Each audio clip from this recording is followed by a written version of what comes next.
నాతో నేనే రమిస్తూ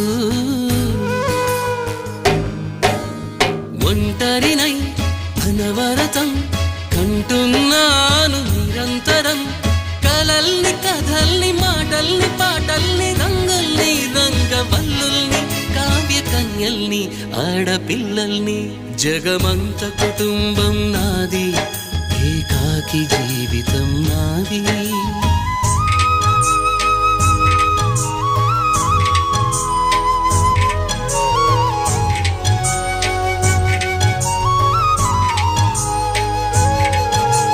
మింటికి కంటిని నేనై కంటను మంటను నేనై మింటికి కంటిని నేనై